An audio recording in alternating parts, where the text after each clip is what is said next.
Bien, hoy vamos a tener la continuación del tema la paz de Dios y los judíos en el tiempo del fin. Fijaos que tuvimos que hacer un margen entre lo que estábamos presentando, incluir este tema en los temas de la paz de Dios que eran exclusivos de eso. Lo interrumpimos por circunstancias, hemos vuelto a enlazar y hoy Ángel va a tener la parte ya final, en principio, de la paz de Dios y los judíos en el tiempo del fin. Como os digo, es la parte número 57, pero que sigue enlazando absolutamente con todo. Posteriormente, a partir de aquí, si Dios quiere, seguiremos ya directamente con el tema la paz de Dios, pero quizás aún nos deparan sorpresas Dios mismo en toda esta cuestión, ya veremos. Vamos a dar inicio con una oración. Padre nuestro que estás en los cielos, te agradecemos, Señor, una vez más por poder estar aquí juntos, unos siguiendo esto desde el lugar in situ, otros desde internet y otros que a su vez lo verán un tiempo después grabado. Que tú nos unas a todos en un mismo sentir, que nos ayudes a tener siempre claros los conceptos de tu palabra, que nos ayudes a ir indagando y a ir viviendo en conformidad a lo que tú quieres, a producir los cambios en nuestra vida necesarios para que te podamos servir lo mejor posible y podamos ser una bendición para muchos y a su vez podamos estar contigo para siempre, por la eternidad. Perdona todos nuestros pecados, que el Espíritu Santo nos guíe a toda la verdad. En el nombre de Jesús te lo pedimos todo. Amén.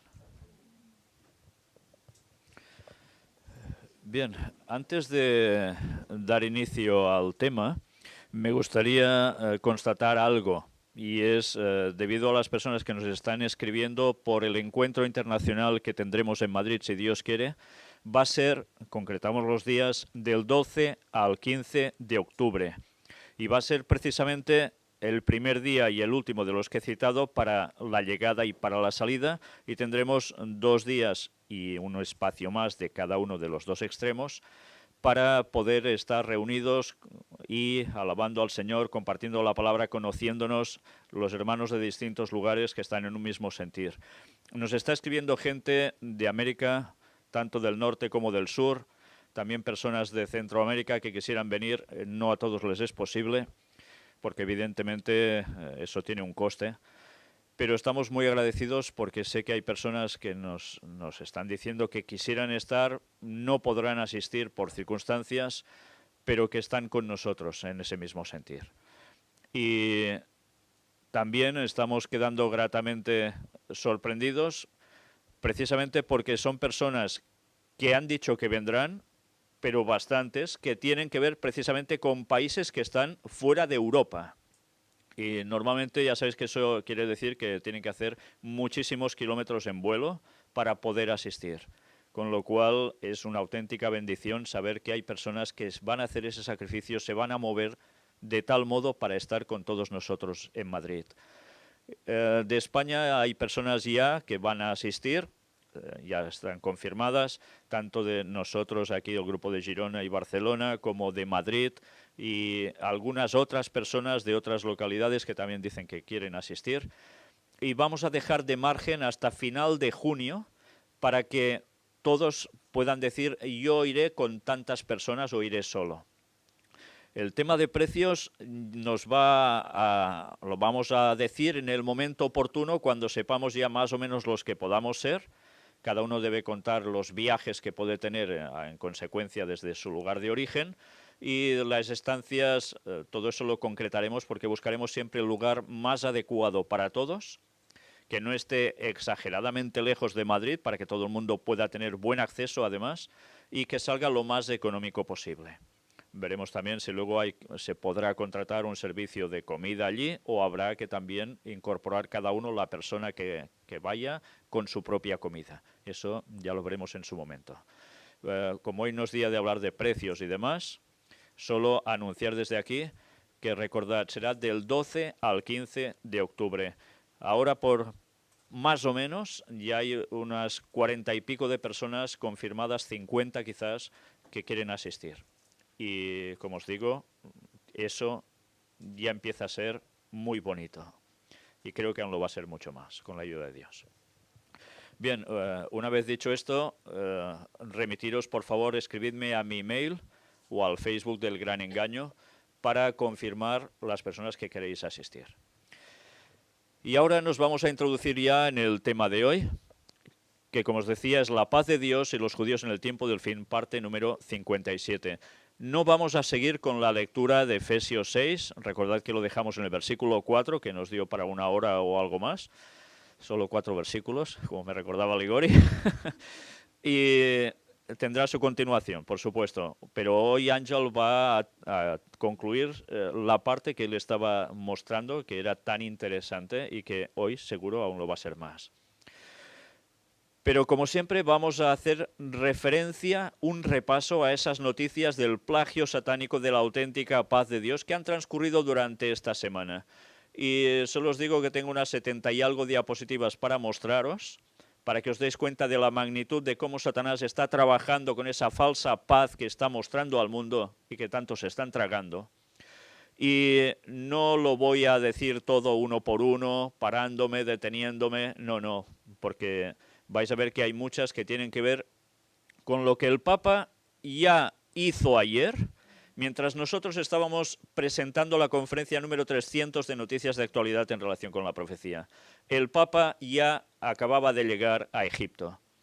Y veréis que hay muchísimas que tienen que ver precisamente con eso.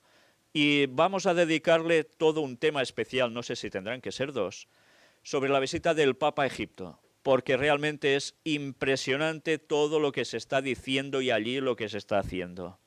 Lo vamos a analizar en su momento.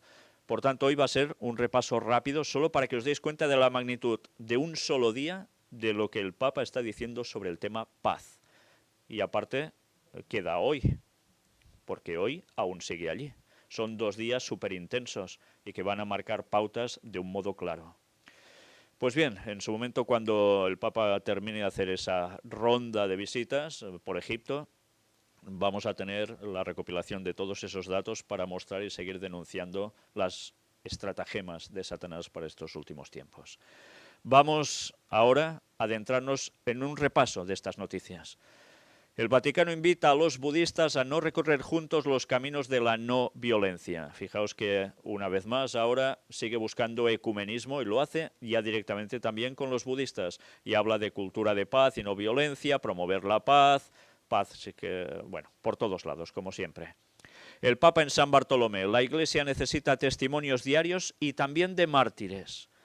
Fijaos que los mártires que están habiendo cristianos en la actualidad, sean de la denominación que sean, no lo son porque sí. No lo son porque sí. Lo son porque, por desgracia, el mismo Vaticano está promoviendo muchas desgracias en muchos países para que eso suceda y para que pueda haber el ecumenismo de la sangre del que tanto habla, para conseguir ese ecumenismo a todos los niveles, con todas las creencias religiosas a nivel mundial, no solo entre cristianos, católicos, protestantes, ortodoxos. Y lo está haciendo, por desgracia, demasiado bien. El problema es que la gente no se entera de qué va esto. Pues, ¿de qué hablo también aquí? Pues evidentemente de escuelas de paz y de conseguir una rápida paz al mundo entero, cuando sabemos que lo que va a pasar es todo lo contrario, ¿no? Texto completo del Papa Francisco en la Basílica de San Bartolomé, santuario de los mártires del siglo XX y XXI. ¿Y de qué habla allí de nuevo? Pues dice que, una vez más, tiene que haber paz y unidad, para variar. Y vuelve a repetir la paz al mundo entero. Pero ahora hacemos un cambio y vamos a Netanyahu. A los palestinos, dice, si quieren la paz, dejen de pagarles a los terroristas. Porque esta es la otra gran cuestión que está, ya lo veis, en las bocas prácticamente de todos los noticieros a nivel mundial. La situación entre Israel y Palestina, o unos y otros. En fin, que vuelven a hablar de paz por todos lados, que es lo que quieren o lo que dicen que quieren, y que ya sabéis lo que sigue aconteciendo y lo que va a terminar de pasar allí. En el Memorial de los Mártires recordaron a los muchos conocidos solo por Dios. durante la liturgia de la palabra presidida por el Papa Francisco en la isla Tiberina. ¿Y de qué habló también? Pues de defender la justicia y la paz. Regina Coeli, la misericordia, un modo de conocimiento que abre el espíritu y el corazón. Ya sabéis, tiene que ver con el domingo de la octava de Pascua. Pues, ¿qué iba a hacer allí? Pues ya os lo podéis pensar. Una vez más, debería citar paz del corazón, reconciliación, paz, justicia. Y terminaba diciendo que María, la Madre de Misericordia, nos ayude a creer y a vivir con alegría esto. Fijaos una vez más cómo está uniendo el tema de la paz a la Virgen María, o lo que enseñan ellos como la Virgen María, que en verdad nada tiene que ver con la Virgen María, sino con Semiramis en Babilonia, la madre tierra famosa, y tantas cosas más. Pero, como ya sabemos, en verdad es el culto directo a Lucifer. Francisco envía un videomensaje a Egipto antes de su viaje, y aquí ya empezamos con la tanda a Egipto. Señala su deseo de paz para la región y de contribuir al diálogo interreligioso. Eso quiere decir que no habrá paz en la región y sí habrá un diálogo interreligioso, porque los que acepten lo que él quiere irán muy bien, pero los que digan que no van a terminar realmente fatal. Por tanto, tiene que haber aún mucha guerra en esos países, por desgracia, y mucho terrorismo en tantos otros lugares. Y paz, paz, como siempre, por todos lados. Ya lo veis, lo tenéis subrayado en rojo para que destaque abiertamente. Francisco a la Papal Foundation, dar testimonio en un mundo marcado por la violencia, codicia e indiferencia. Les agradeció por contribuir con la Iglesia para difundir el Evangelio y por las iniciativas caritativas. Fijaos cómo están trabajando de bien. A través de caridad se están ganando a muchas personas. ¿Y de qué habla aquí? Pues promover la unidad y la paz de la familia humana y de todos los que la componen. Por tanto, a través de la ayuda, habla de buscar una paz bajo un pretexto muy bueno aparentemente, pero que por detrás todos sabemos a lo que lleva. Este viernes parte el Papa a Egipto. Participará en el encuentro interreligioso por la paz. Se prevé un llamamiento a la paz contra el terrorismo y la manipulación de la religión para justificar la violencia.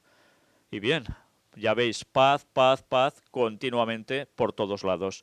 Todo esto lo analizaremos con mucho más detalle precisamente en el tema dedicado al viaje papal a Egipto. El Papa visita Egipto 3 semanas después de un doble atentado contra cristianos y llama a la paz. ¿Creéis acaso que ese atentado doble en Egipto pasó porque sí? Si pensáis eso, sois realmente unas personas muy crédulas, demasiado. Porque eso, como siempre, antes del Papa ir a un lugar, ya sabéis lo que suele pasar. Y el Papa después lo tiene muy bien para poder ofrecer su negocio, entre comillas, su postulado. Y en este caso, la paz, el ecumenismo. Y desde luego, una vez más, paz por todos lados. El Papa Francisco visita Egipto, una señal positiva para los cristianos de Oriente Medio. Y me gustaría que os quedarais con la cara del Papa aquí.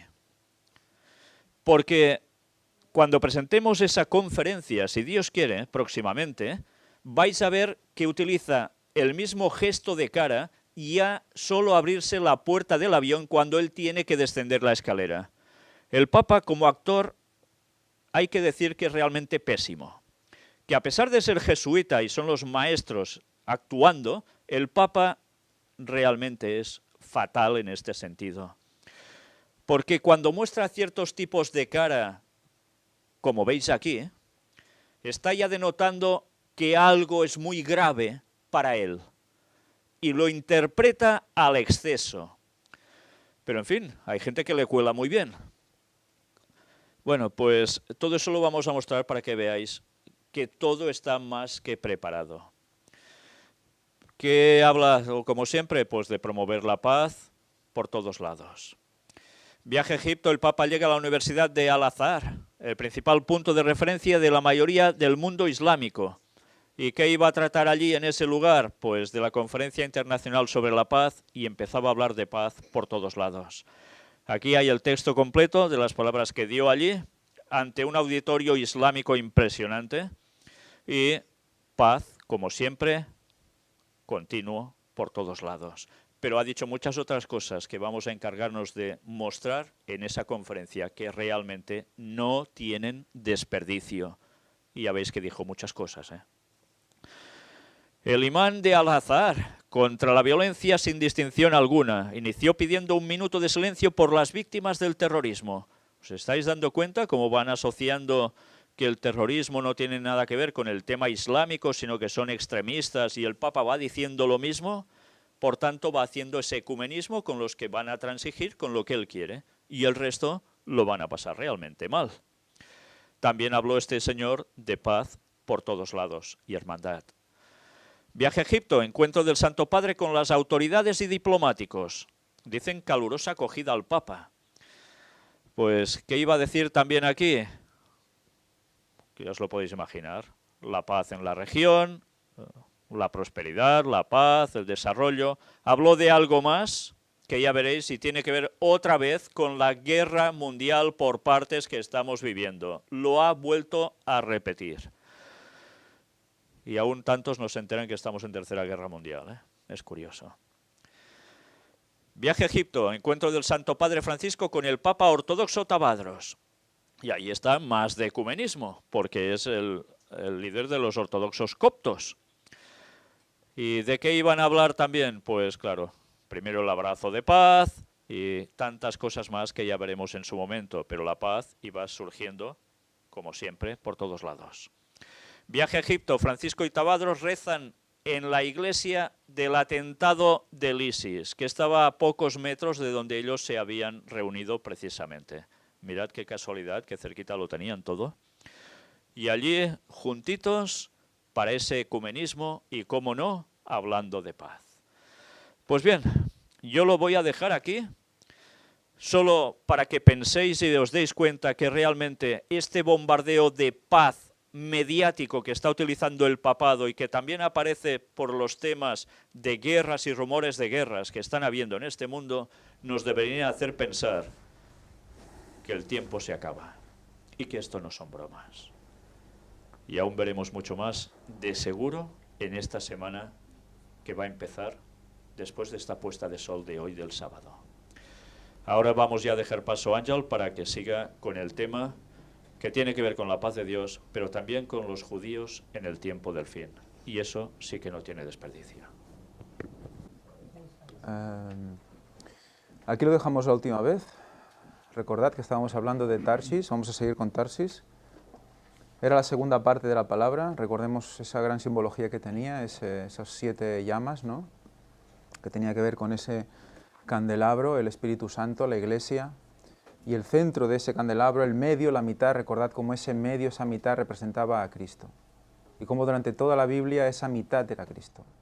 Él quiere estar en medio de nosotros, en medio de la Iglesia. Y os puse la luna. Y vamos a ver qué tiene que ver la luna con todo esto. Porque la verdad es que el mundo natural y el mundo espiritual tienen una conexión muy importante, ¿no? La creación de Dios, o sea, Dios crea las cosas y no las crea por a puro azar, y mira, esto así por capricho, sino que todo tiene un sentido, todo tiene una representación a nivel espiritual, tiene un mensaje. Recordemos que las mismas estrellas tienen en su disposición una serie de formas que nos hablan del Evangelio, nos hablan de la redención, nos hablan de la salvación. Y eso ya estaba desde el principio de los tiempos. O sea que todos los astros que hay a nuestro alrededor son para algo. Y vamos a ver, vamos a estudiar este tema hoy. Recordemos que estuvimos hablando de la señal de Ezequiel 9, como ese ángel con el tintero con el cinturón y el tintero, iba marcando, ponía una señal en la frente del pueblo de Dios, de todos aquellos que iban a ser salvos. Estábamos hablando de la iglesia, de los dentro de la iglesia. Empezaba por la iglesia. Pero ¿recordáis otro marcaje? Recordemos que la marca que le ponían en la frente era una tau. Pues seguimos por ahí, a ver qué encontramos. Vamos a leer Éxodo 12, del 1 al 4, y sobre Éxodo 12 vamos a ir desarrollando cosas. Dice, habló Jehová a Moisés, y a Aarón en la tierra de Egipto, diciendo: este mes os será principio de los meses, para vosotros será este el primero de los meses del año. ¿Dónde estamos aquí? Abib. Porque estamos justo en el momento en el cual el Egipto iba a ser liberado de la esclavitud. Y en conmemoración a esa liberación hay una celebración. Hablad a toda congregación de Israel diciendo: en el 10 de este mes, tómese cada uno un cordero, según las familias de los padres, un cordero por familia. Mas si la familia fuera tan pequeña que no baste para comer el cordero, entonces él y su vecino inmediato a su casa tomarán uno según el número de las personas, conforme al comer de cada hombre, haréis la cuenta sobre el cordero. El animal será sin defecto, macho de 1 año, lo tomaréis de las ovejas o de las cabras, y lo guardaréis hasta el día 14 de este mes. Fijaros que lo eligen el 10, pero lo matan el 14. ¿Cuántos días? 11, 12, 13, 14. 4 días. 4 días. Ya vuelve otra vez el 4. Recordemos, ¿no? Esa simbología con qué. Con los 4000 años para el regreso de Cristo, ¿no? Para la primera venida de Cristo. Y 4000 años para la inmolación del Cordero, por supuesto, para la muerte de Cristo después del pecado. O sea que lo eligen 4 días antes. Podían ser otros días antes, pero lo eligen 4 días antes, el día 10. Que vimos que el 10 también se movía por Tarsis. ¿Recordáis con Zabulón? Bueno, luego hablaremos también de eso. Y lo inmolará toda la congregación del pueblo de Israel entre las 2 tardes. ¿Recordamos cómo funcionan los días en la Biblia? Los días van de tarde a tarde. La traducción también puede ser de anochecer a anochecer. En catalán decimos de véspera a véspera. Es una palabra que lo engloba todo, ese anochecer hasta que se hace oscuro. O sea, de tarde a tarde. Esto va a ser la clave para entender muchas cosas. Y tomarán de la sangre y la pondrán en los 2 postes y en el dintel de las casas en que lo han de comer. El dintel, sabéis que es la parte superior de la puerta, y los postes. Esto ya marca una forma concreta, que también nos servirá para luego hablar de ello. Y el número 3, exacto. Hay 3 trozos, probablemente de madera, es lo que estábamos hablando, porque eran casas humildes, ¿no? O sea que, bueno, vamos a ver qué simbología tiene eso también. El rojo de la sangre en la madera. ¿Recuerda algo? Sangre de Cristo en su cruz. Y el arca. Y el arca, sí señor. El arca era roja y era de madera. Y aquella noche comerán la carne asada al fuego. Aquella noche. Estamos entre las 2 tardes.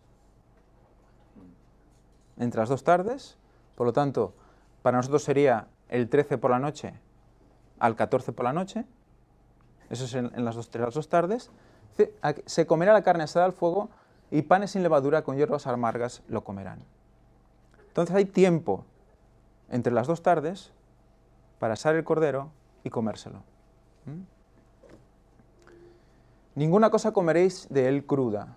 Bueno, para matar, perdón. Entre las 2 tardes para matar el cordero y luego se comerá por la noche. Pero bueno, tienen tiempo para hacer todo eso. Ninguna cosa comeréis de él cruda, ni cocida en agua, sino asada al fuego, su cabeza con sus pies y sus entrañas. Y paramos aquí. Vamos a comprender esta primera parte, el 14, entre las 2 tardes. Vamos a desarrollar esto para comprender lo que nos quieren decir con estos números. Calendario. Aquí tenemos un calendario facilitado por Michael Rood.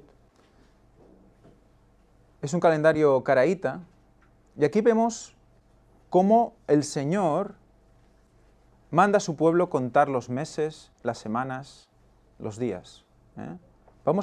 intentar comprender cómo se cuenta esto, porque si comprendemos esto, vamos a comprender muchas más cosas.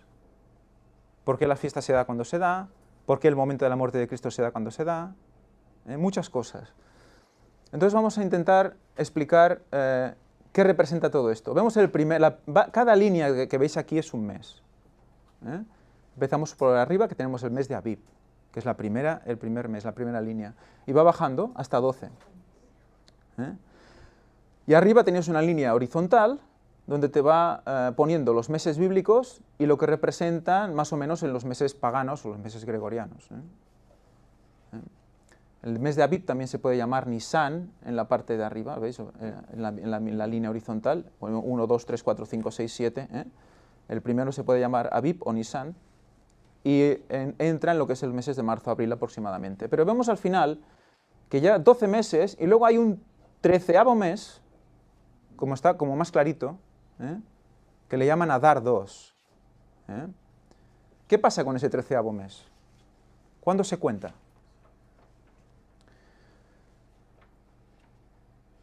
¿Recordáis cómo se contaba el año, el principio de año? ¿Cómo funciona la selección del principio de año en los hebreos?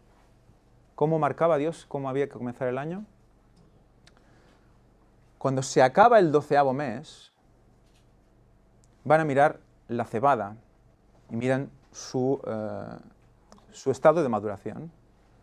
Si el estado de maduración es Abib, entonces la siguiente luna nueva, como podéis ver aquí, bueno, os lo señalo aquí, bueno, no puedo ahora porque me han quitado de la pantalla, ponme otra vez, por favor. Aquí, veis que en todos los meses, el primer día del mes, no, es luna de cuarto creciente, la primera uña. O sea, después de la luna nueva, que está todo oscuro, hay una primera uña de cuarto creciente, que la llaman la primera uña de luna nueva, creo que es. Y aquí empieza. Entonces, cuando ven la cebada que está Abib, miran al cielo, el siguiente día están esperando a que salga la luna nueva, la primera uña de luna nueva. Desde que se acaba el mes hasta que empieza la primera uña de luna nueva, hay incertidumbre. Porque no se sabe, al menos entonces no lo sabían, exactamente cuánto iba a tardar en venir esa nueva luna, esa primera uña de luna nueva. Entonces tenemos que hay 28 días de ciclo lunar visible, desde la primera uñita hasta que se esconde la última uñita por el otro lado, hay 28 días visibles y luego hay entre 1 y 2 días de incertidumbre. Hasta que vuelve otra vez la primera uña del siguiente mes y entonces es el día 1 del siguiente mes. Entonces la luna es realmente importante para saber, era para ellos importante, para saber en qué momento del año estaban para celebrar las fiestas en el momento adecuado. Empezando en el día y la hora correctos.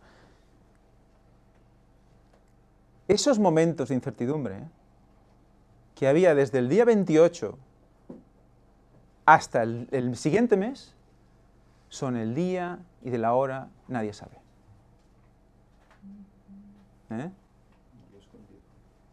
El día escondido. Eso es. Y concretamente se asocia al séptimo mes, ese concepto del día y la hora nadie sabe. El mes de Tishri, el séptimo mes, que además significa comienzo, de eso ya otro día quizás hablaremos. A ese día se sonaban las trompetas y ese día era el que se le llamaba el día y la hora nadie sabe. O sea, del séptimo, del 7. ¿Os suena de algo todos estos conceptos que estamos hablando? ¿Alguien os ha dicho alguna vez, pero el día y la hora nadie sabe? No, ¿no? ¿Y a qué hora? ¿Y a qué lo asocian eso concretamente? A la segunda venida de Cristo. Es decir, tú no puedes decir fecha, ni puedes decir día, ni mes, ni nada, porque no sabes cuándo va a venir. Porque el día y la hora nadie sabe. ¿eh? Pero hasta el día 28 sí, ¿eh? Hasta el día 28 sí. ¿Eh? Y luego hay unos momentos de incertidumbre, de oscuridad. 1 o 2 días. ¿Habrá oscuridad en el momento de la venida de Cristo? ¿Habrá oscuridad en el momento de la venida de Cristo? Sí. Nos explican que el sol perderá su luz y la luna su resplandor. Y será medianoche. Porque será noche y vendrá en la mitad de la noche. ¿Eh? Por lo tanto, comprendiendo cómo contaban ellos los días, ya sabemos que no tiene nada que ver el día y la hora, nadie sabe, con no saber el momento de la venida de Cristo. Porque ellos, ¿qué hacían? Lo estaban esperando, ¿eh? Y venía. Puntual. ¿Eh? Puntual. No se retrasaba más de 2 días, ¿eh? Más de 2 no se retrasaba. O sea, que sabían que había un momento en el cual más de 2 no. Y llegaba. ¿Eh? O sea que vamos a verlo con claridad, con tranquilidad, y a partir de ahora, pues ya dejemos ya de recibir esos de la hora nadie sabe, no hace falta. ¿Eh? Pero además dicen que Jesús tampoco lo sabía. Jesús no lo sabía. Vale, ahora vamos a ver si el sol conoce su caso o no conoce su caso, porque creo que es bíblico. Ahora lo vamos a ver, bueno, más adelante.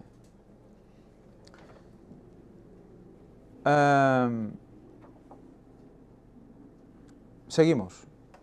Entonces, 28 días de luz, de resplandor de luna, y 2 días, más o menos, entre 1 y 2 días de oscuridad. Vamos a estudiar esta primera semana, que es el mes de Abib. Esto es lo que os acabo de comentar ahora. ¿Eh? El día y la hora nadie sabe. Ese es el concepto. Ese es el hebraísmo. ¿Eh? Va a llegar un momento, y entonces cuando Cristo venga, ¿por dónde vendrá? ¿Por qué orientación vendrá? Por oriente, por el este. Cuando venga, que todo está oscuro, y se vea una luz, ¿eh?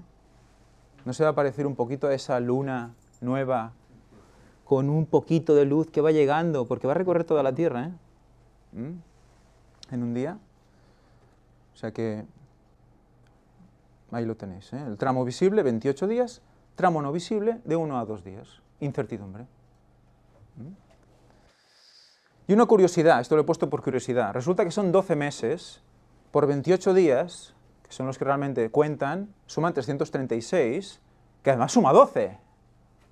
Bueno, curiosidad, pero es que cuando son 13 meses por 28 días, porque ponen un mes más, porque recordad, si está Abib, empiezan a seguir contando el primer día del siguiente mes, y empieza el siguiente año sin problema. Pero si no está Abib, esperan un mes más al llegar a los 12 meses, si no está Abib la cebada, esperan un mes más, entonces son 13, hasta que la cebada esté Abib, y entonces sí que empiezan a contar. O sea que de vez en cuando hacen un 13 mes, de vez en cuando, en función de cómo vaya. Abib significa dorado, me recuerdan aquí. Entonces, cuando son 13 meses por 28 días, suma 364 y también suma 13. Es muy interesante, ¿no? 12 meses, sume 12, 13 meses, sume 13, es como mágico, ¿no? Bueno, es básicamente una curiosidad. Esta es la semana, el mes. Vamos a analizar sobre todo esta primera parte del mes y concretamente este punto de aquí, que es el que hemos hablado ahora, ¿verdad? Día 10, se elige al Cordero. Día 14, ¿en qué momento del día 14? Pues tirando ya hacia la tarde, el Cordero es asesinado a las 3 de la tarde, a la 9ª hora, según el conteo hebreo. Y el Seder de Pesach, que aquí está expuesto, es la cena de Pascua, que representa esa cena que hicieron antes de salir de Egipto, que se comieron todo el cordero entero. No podían dejar nada porque Cristo se dio entero, se dio completo. Entonces aquí tenemos la elección del cordero, aquí tenemos el día de Pascua, que es el día ese de celebración de tarde, entre las 2 tardes. Muy importante. Quedaros con esto porque va a ser determinante para saber cuándo Cristo viene. El 14 nos marca el día de la Pascua. el día en el que el Cordero es asesinado, entre las 2 tardes.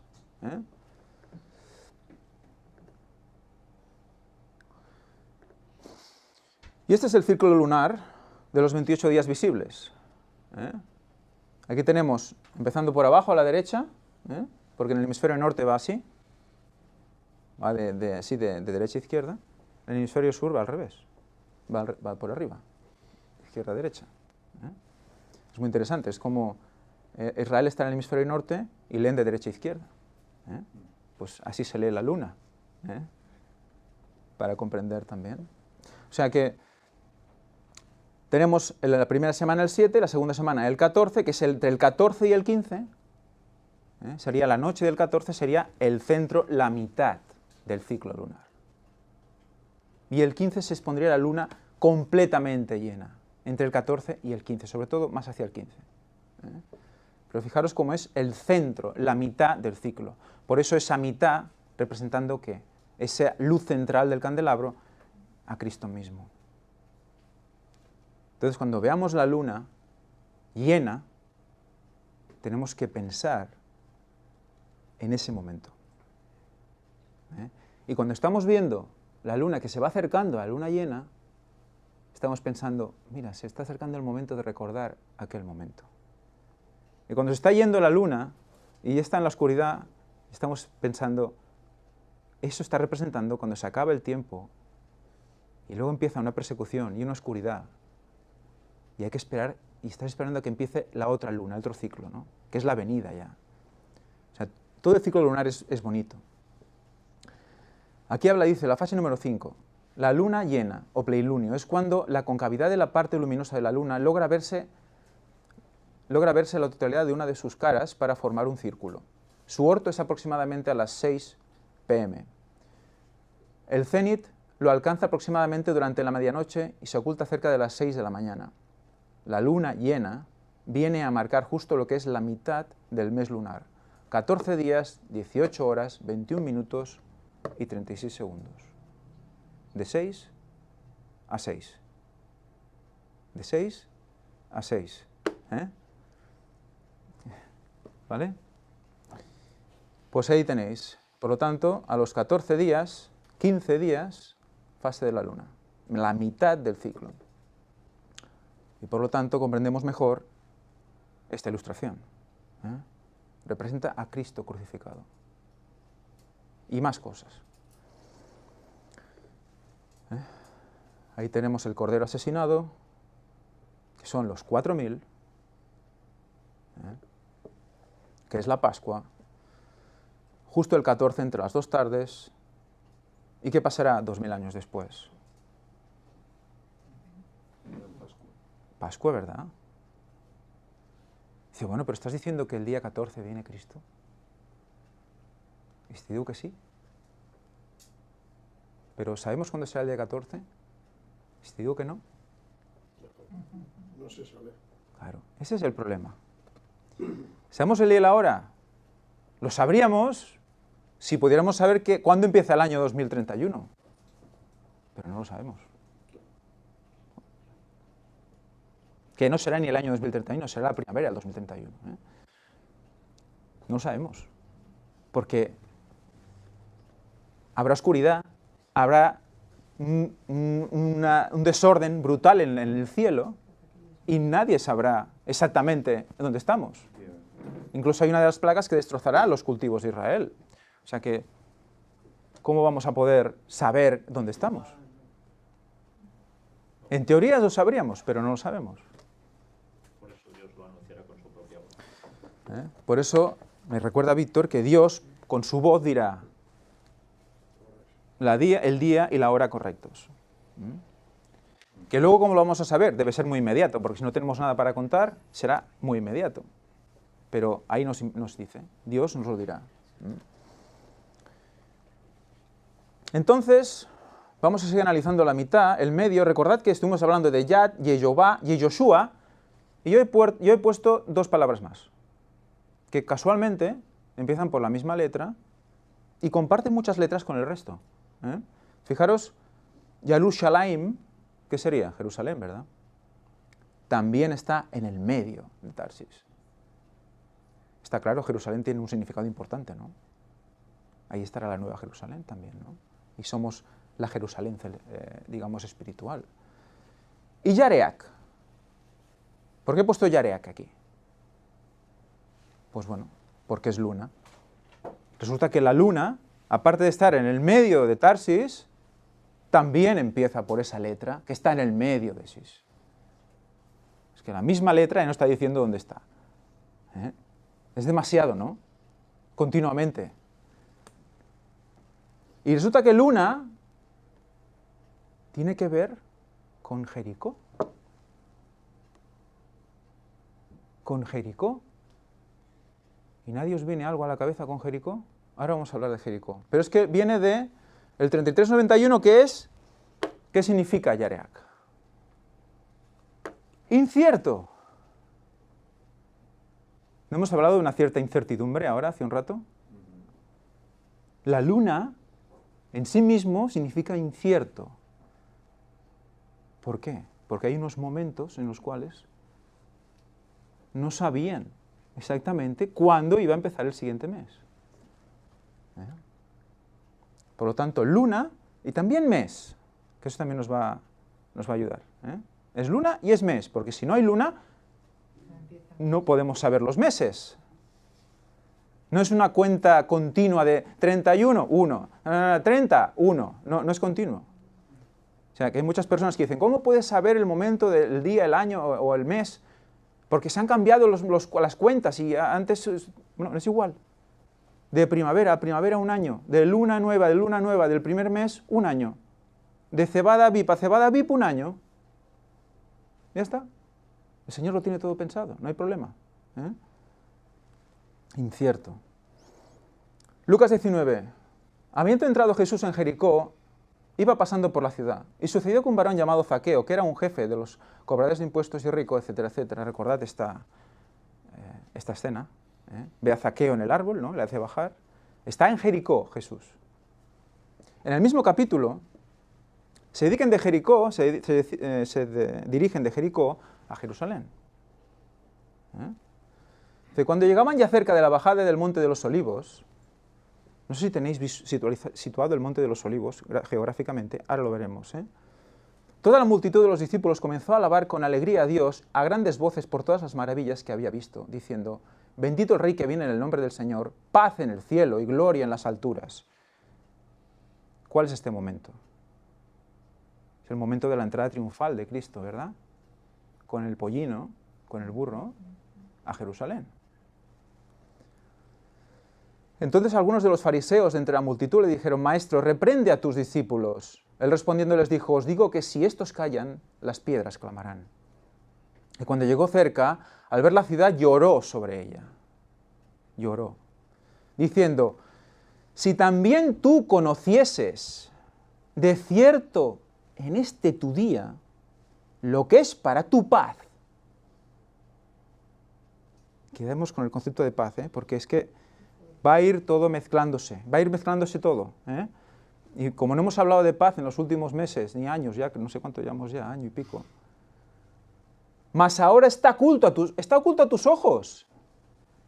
¿Qué les está diciendo? ¿Qué les está diciendo? Si también tú conocieses de cierto en este tu día, ¿en qué día vives? ¿Dónde estás? Lo que estoy haciendo, lo que estoy representando, lo que es para tu paz, más allá, más ahora está oculto a tus ojos. Si tú lo vieras, que estoy viniendo de Jericó, que significa luna, sí, que estoy viniendo desde donde está Jericó, que ahora veremos dónde está, y que estoy entrando a Jerusalén por donde estoy entrando, que ahora veremos por dónde entró, y no me ves, ¿quién soy? Porque vendrán días sobre ti cuando tus enemigos te rodearán con vallado y te sitiarán y por todas partes te estrecharán.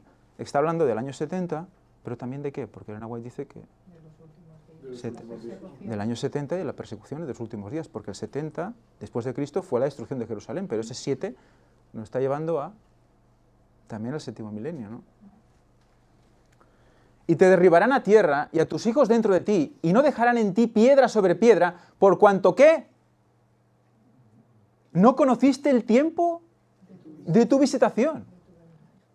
Vengo de Jericó, que es luna. Mirad a la luna y sabréis dónde vivís, dónde estáis. ¿No? Y conoceréis el tiempo de mi visitación. Y no lo conocéis. No conocieron su primera visitación. ¿Y la segunda?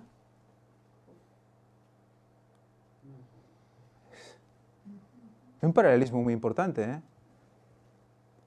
Y entrando en el templo, ¿por dónde se entra al templo? Orientación otra vez. ¿Por dónde se entra al templo? Por el oriente. Por el oriente.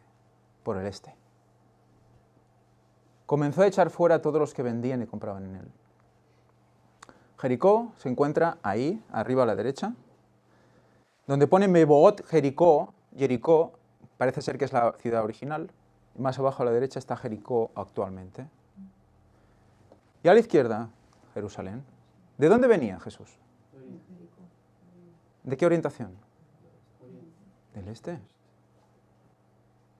Y entró a Jerusalén por el monte de los Olivos, que está al este. Y ahí lloró. Ahí lloró. Y entró a Jerusalén por la puerta, creo que le llaman la hermosa, del este, que va directa a la puerta. Ahí está la mezquita de Al-Aqsa ahora, pero ahí estaba el templo. Y ahí entraba directa, la puerta entraba directa, vas directo al templo. O sea, él llegó y directo al templo. A limpiarlo. ¿Eh? A limpiar el templo. ¿Suena de algo eso de limpiar el templo? Hará lo mismo con porque la oración empieza por los de la casa de Dios y es a los primeros que va a limpiar. A los primeros que va a limpiar. ¿Y no va ligado con Ezequiel 9? ¿No es una señal? Los que no tengan la señal, limpiados con el látigo. Y viene del este. ¿Qué les está diciendo? Le está hablando del año 70, pero les está hablando también de la segunda venida, que voy a venir del este. Mirad a la luna y sabréis cuándo vengo. Cómo vengo. ¿Eh?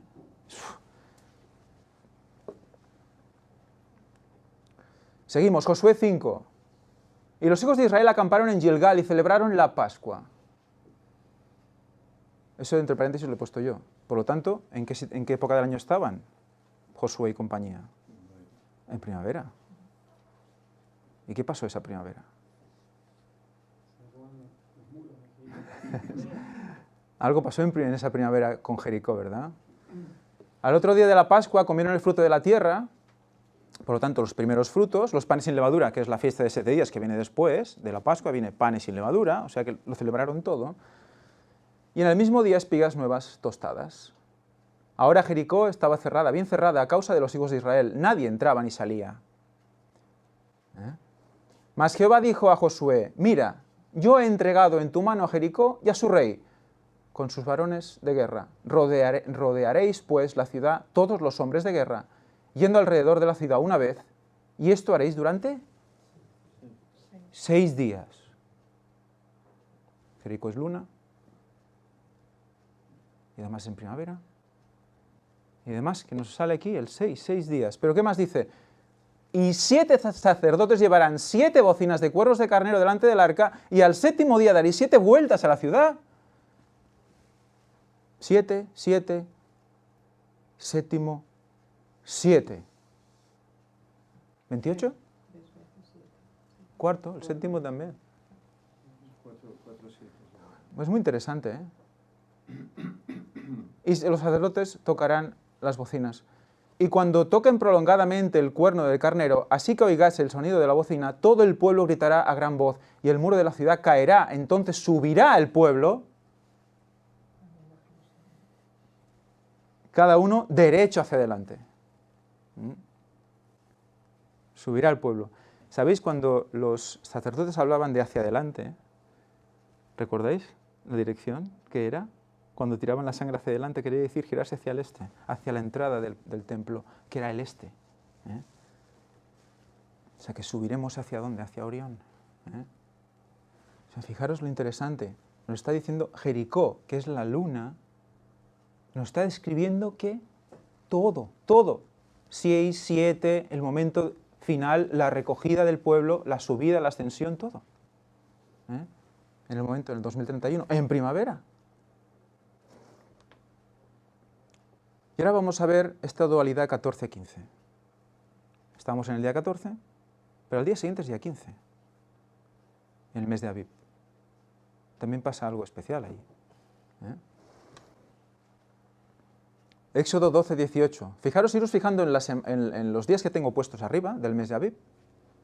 Fijaros en los titulitos, mientras voy leyendo, o mientras vais leyendo también vosotros, y ir asociando cada fiesta con cada punto, y así os podéis situar y ver en qué punto del mes de Aviv estamos. Para comprender esto, dice, el mes primero comeréis los panes sin levadura. Desde el día 14 del mes por la tarde hasta el 21 del mes por la tarde. Si viéramos por arriba, la fiesta de panes sin levadura, que también pone Pascua entre paréntesis. Hemos visto antes que en Éxodo nos decía que la Pascua, o la celebración, la eliminación de la muerte del Cordero era el 14, entre tarde y tarde, pero también le llaman Pascua a la fiesta de los panes sin levadura. Pero esto es una apreciación tradicional. En la Biblia es bastante específico, cuando es Pascua, y cuando es panes sin levadura, es panes sin levadura. Pero los judíos como que lo han asociado todo junto. Entonces puede llevar un poco de confusión. Pero del 15 al 21, fiesta panes sin levadura. ¿Que representa qué? Representa la limpieza de pecado. Es la levadura esa que fermenta dentro de la pasta, del pan, y lo, digamos, entre comillas, representa la contaminación, ¿no? Pues ese pan sin levadura es la limpieza de pecado. Seguimos, dice Levítico 23:6. Y a los 15 días de este mes es la fiesta solemne de los panes sin levadura a Jehová. 7 días comeréis panes sin levadura. O sea que el 14, cuando por la tarde, cuando se hace oscuro, ya empieza el 15. Esa tarde es 15 ya, y empieza los panes sin levadura. O sea, fijaros cómo dice, tanto 14 por la tarde como 15 es equivalente. Josué 5, 10, 11. Y los hijos de Israel acamparon en Gilgal y celebraron la Pascua a los 14 días del mes por la tarde. La Pascua es una celebración concreta, de un día concreto. Pero los panes sin levadura es una fiesta de 7 días posterior. O sea, que fijaros el orden. Tenemos el sacrificio de Cristo y el día siguiente una fiesta de celebración sin pecado. En ese orden. Aparte de los primeros frutos, las primicias. Víctor nos recuerda que tenemos una semanita de viaje de aquí al cielo. Y entonces esos 7 días sin pecado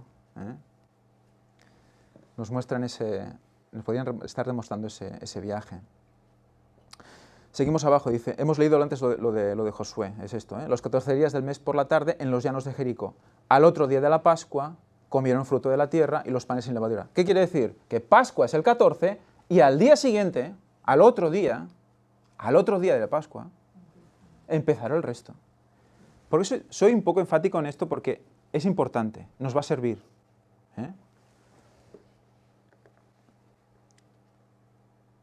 Y lo guardaréis hasta el día 14 de este mes y lo inmolará toda la congregación del pueblo de Israel entre las 2 tardes, esto lo hemos leído. Por lo tanto tenemos que en el 14, entre las 2 tardes, hay el sacrificio del cordero. El primer día de la fiesta de los panes sin levadura, cuando estaban sacrificando el cordero pascual, le dicen sus discípulos, ¿dónde quieres que vayamos a preparar que comas la Pascua? Fijaros porque aquí podemos entrar, si os fijáis, está hablando de Cristo, y dice, el primer día de la fiesta de los panes sin levadura. ¿Cuándo es el primer día de la fiesta de los panes sin levadura? Según hemos ido viendo. El 15, ¿verdad? Pero dice que Cristo, el primer día de la fiesta de los panes sin levadura, esto es, están hablando del día antes, el mismo día que lo van a aprender. Lo van a aprender. O sea, que no es el día 15, porque si no, se habría pasado el día.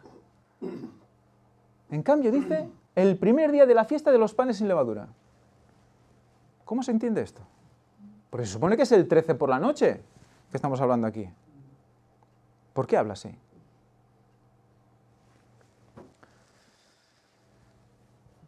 Le dicen sus discípulos, ¿dónde quieres que vayamos a preparar que comas la Pascua? Se lo dice antes. Y Juan 13, 1 y 2, porque Juan hablaba como nosotros, no como los hebreos, dice, antes de la fiesta de la Pascua, sabiendo Jesús que su hora había llegado para que pasase de este mundo al Padre, habiendo amado a los suyos que estaban en el mundo, los amó hasta el fin. Y cuando cenaban, como el diablo ya había puesto en el corazón de Judas Iscariote, hijo de Simón, que le entregase, etcétera, etcétera. O sea, Juan ya no está diciendo, sí, es el día antes, pero ¿qué pasa? Que Mateo se contradice. Mateo habla en clave judía. Recordemos una cosa. Esto no se mueve. Ahí. Entre las dos tardes. Entre las dos tardes. Por lo tanto, fue el 13 por la noche, pero sabemos que se podía, ¿qué? El cordero se podía inmolar entre las dos tardes. De 13 por la noche a 14 por la noche, podían elegir cuándo comer. Y cuando dice el primer día de la fiesta de los panes sin levadura, es porque de tarde a tarde, el 14 por la tarde, ya empieza también los panes sin levadura. ¿Entendéis? O sea que cuando hablaban de la tarde del 13, ya hablaban de la tarde del 14, porque eran porciones de días que ellos ya asociaban con el mismo día.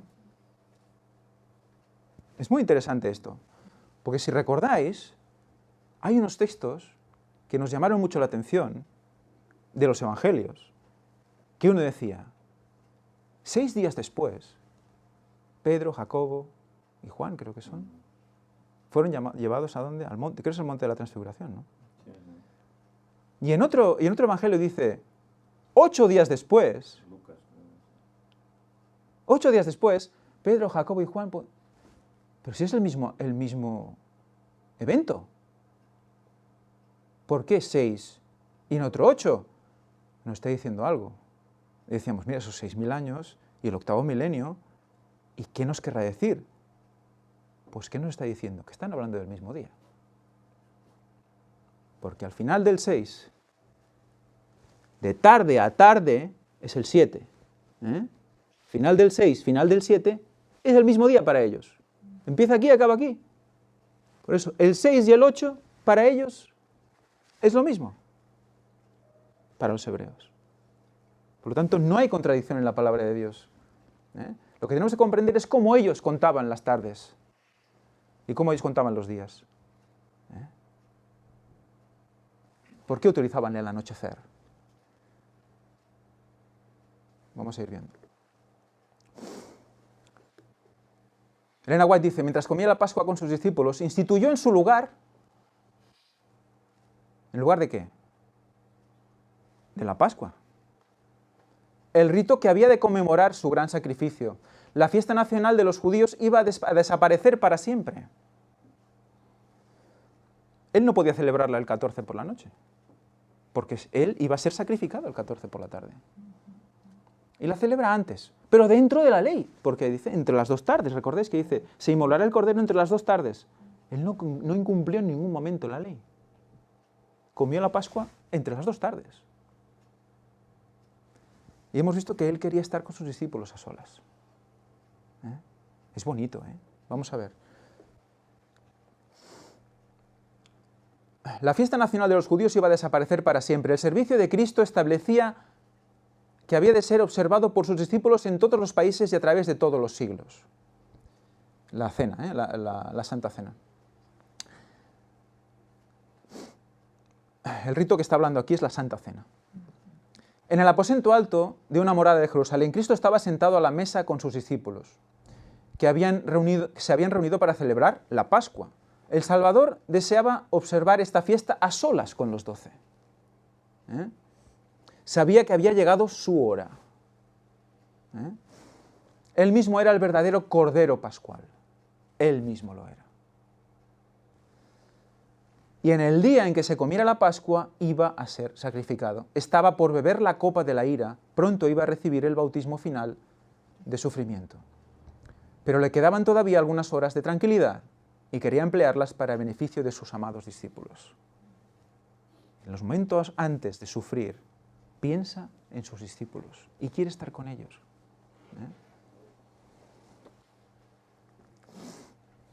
Por lo tanto, la Santa Cena, ¿cuándo es? El 13 por la noche.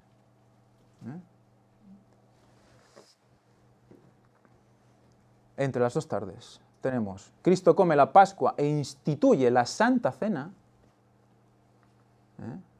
Y la cena de Pascua, todo el mundo la iba a hacer después. Por lo tanto, ¿qué está haciendo aquí directamente? Está diferenciando dos cosas, la Santa Cena y la cena de Pascua. Ya está diciendo, la cena de Pascua no tiene ningún sentido. No la podéis celebrar, no la debéis celebrar, porque el Cordero soy yo. Y me he sacrificado ya una vez por todos. No hace falta seguir celebrando la Pascua. Y dice, el rito que hay que celebrar es este. Este es el pan que representa mi cuerpo, este es el vino o el mosto que representa mi sangre. O sea, hace la cena para cumplir con la ley, porque aún no se había inmolado, pero también la inhibe, la veta, mostrando el rito adecuado. Y lo hace momentos antes. Entonces queda separado. La primera de estas fiestas, la Pascua, o fiesta de los panes acinos, o sin levadura, se celebraba en Aviv. Hasta Elena White mezcla los conceptos, porque cuando acaba una empieza otra. Es todo mezclado. Se celebraba en Aviv, el primer mes del año judío, que correspondía a fines de marzo y principios de abril. Entonces el frío del invierno había pasado, como también la lluvia tardía. Ya había pasado la lluvia tardía. La lluvia tardía, ¿a qué os suena? ¿A qué no suena la lluvia tardía? A ese derramamiento del Espíritu, ¿verdad? Antes del retorno de Cristo. Antes del retorno de Cristo. Momentos antes. Ya había pasado y luego viene. Viene la muerte, evidentemente aquí, pero luego es el regreso. La lluvia tardía tiene que preparar a un pueblo para el fuerte pregón y para la venida de Cristo. Estamos hablando de simbolismo en la Iglesia, del Espíritu Santo, de ese derramamiento final antes de la venida de Cristo, que tiene su similitud literal en la lluvia tardía. Recordemos, la lluvia temprana era en otoño y la lluvia tardía era en primavera. Porque antes, el primer mes del año no era Aviv. El primer mes del año era Tishri, era el séptimo, el que después fue séptimo. Porque si tiramos hacia atrás y vamos contando 33 años y medio, 4000, tal, nos da un hipotético otoño en la creación. O sea que contaban los años desde la creación en los otoños. En el Yom Kippur empezaba el año, en ese mes. Y luego dijo Dios, a partir de ahora, lo habéis visto, ¿no? Cuando dice en Éxodo 12, a partir de ahora, no como estamos haciendo esto, no, a partir de ahora, el primer mes es Aviv. Hasta ahora era el otro, era el séptimo. Uno era año civil o agrícola y el otro religioso. Exacto. Luego se metió el religioso. O sea que luego se instituyó y ese fue el que marca todos los calendarios de las fiestas. Uno tiene que ver con la creación y el otro con la caída. Exacto. Uno con la creación y otro con la caída. Fijaros cómo 6 meses después del séptimo mes, vuelve a empezar el año, vuelve a ser Aviv. Pero estamos entre 6 y 7. Porque a veces son 12 meses, a veces son 7 meses. O sea que vamos un poco perdidos, pero son 6 y 7. 6.000 años, séptimo milenio. ¿Y qué pasa? Dice, la hierba reverdecía en las colinas. Perdón, la lluvia tardía. Y toda la naturaleza se regocijaba en la frescura y hermosura de la primavera. En ese momento era la Pascua. La hierba reverdecía en las colinas y los valles, y por todas partes las flores silvestres adornaban los campos. Es un momento de... Vosotros cuando estáis en un sitio así, estáis súper tristes y agobiados, ¿verdad? Igual que en el trabajo, ¿no? No. Estáis ahí con esas flores que tú te quieres espachurrar ahí y tirarte por encima, ¿no? Y a veces va mi perra que lo hace y digo, jo, yo también lo haría, mira. Pero ella se empieza, Pues eso, ¿no? Dices, eso es alegría, regocijo, dice la hierba reverdecía en las colinas y los valles, y por todas partes las flores silvestres adornaban los campos. La luna, ya casi llena, esa ya estaba acercando a la luna llena ya, embellecía las noches. ¿Alguien cree que una luna llena afea las noches? ¿Os habéis quedado mirando alguna vez una luna llena? ¿Os entra nervios? ¿Os entra agobio? ¿O os entra una paz brutal? Vamos a ver. Era la estación tan bien descrita por el santo poeta que cantó: ya ha pasado el invierno, la lluvia ha cesado. Ya pasó el invierno. Después del invierno, ¿qué viene? Primavera, ¿verdad? Y se fue. Han brotado las flores de la tierra. Ha venido el tiempo de la canción. ¿Qué canción? Habrá un canto nuevo, ¿eh? Dicen, los 144.000 cantarán un canto nuevo cuando Cristo venga. ¿A qué se está refiriendo? Porque Elena White lo está poniendo como la Pascua en el momento de que Cristo murió, pero ¿qué nos está diciendo Cantares 2, al cual recomiendo leer enterito?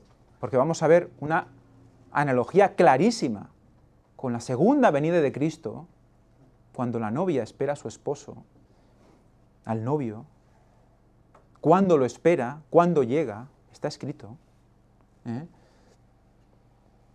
Y se oye el arrullo de la tórtola en nuestro país. Ya la higuera ha dado sus higos.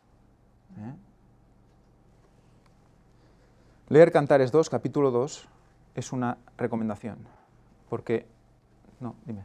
En la diapositiva anterior, cuando dice lo de la tórtola en nuestro país, lo que está matizando es que la referencia es desde su país, por tanto es primavera desde hemisferio norte. Hemisferio norte. Porque a veces muchas personas nos preguntan eso. Sí, me comenta Víctor eso, que debemos leerlo todo en clave hemisferio norte, Mediterráneo.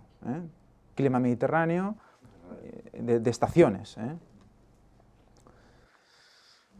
Pues recomiendo Cantares 2. Es realmente apasionante leer Cantares 2. Vamos a ver cómo ahí está realmente reflejado el sentir de la Pascua y cómo está hablando de la segunda venida de Cristo. Por lo tanto, hay una clara relación entre el día 14, Pascua, y la segunda venida de Cristo.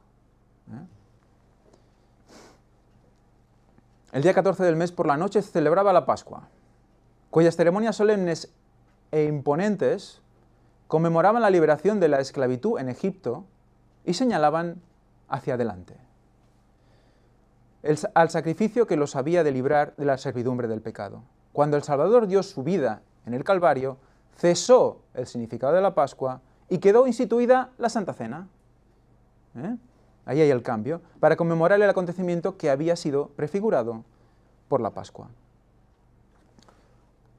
Fijaros que hay una liberación de la esclavitud de Egipto. Eso se conmemora, eso va a ser importante luego también. La Pascua seguía por 7 días como fiesta de los panes hacimos. Había como una transformación de la celebración y se convertía en fiesta de panes hacimos.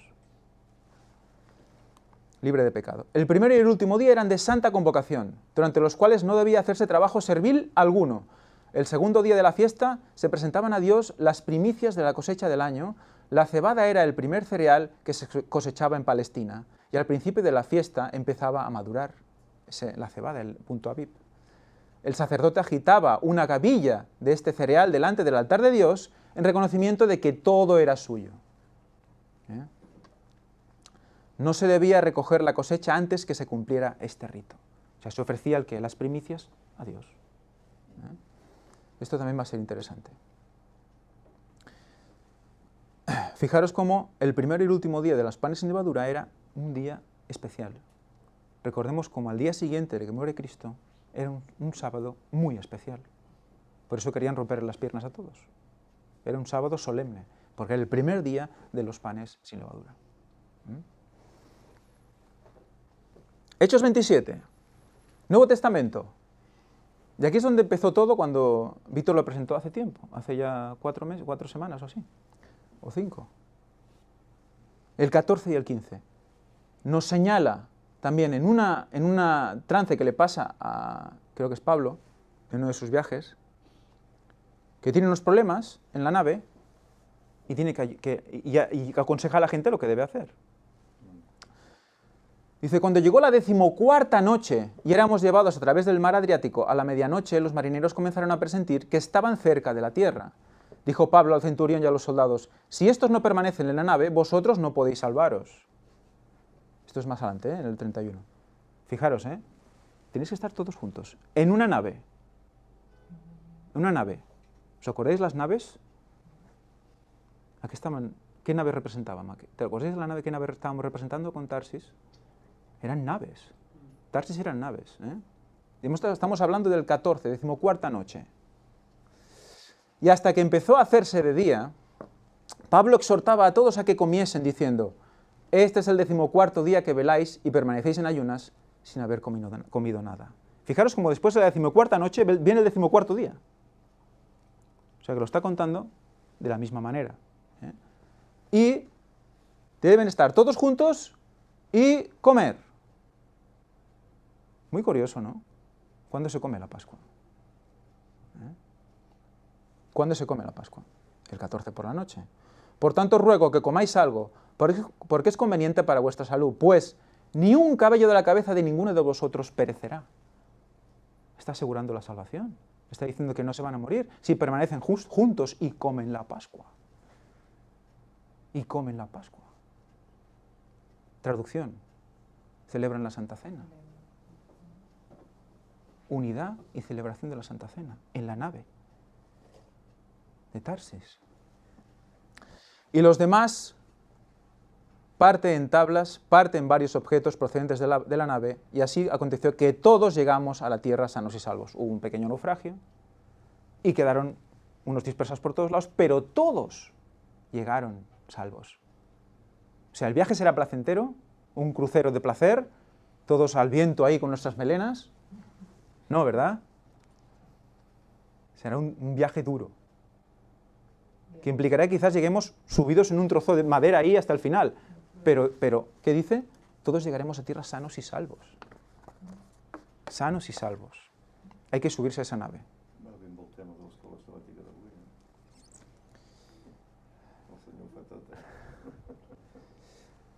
Entre las dos tardes volvemos a ver la Pascua, que representa esa salvación de los que suben a esa nave.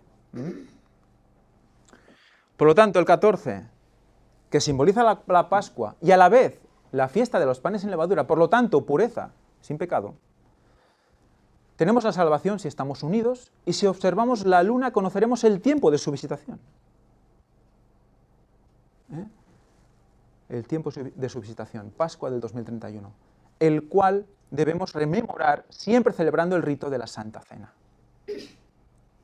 Por lo tanto, no es un rito porque sí. Por eso es tan serio ese rito.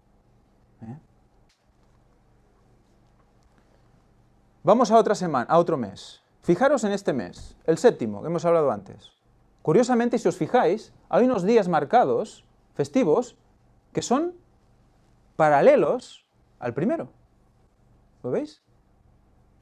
¿Os fijáis como el 10º del mes de Abib, el Cordero es elegido, el 10º del mes de Tishri, el 7º, el Yom Kippur, el 15 empieza fiesta de Sukkot, de tabernáculos, el 15 de Abib, fiesta de los panes sin levadura? Hay un paralelismo, ¿verdad?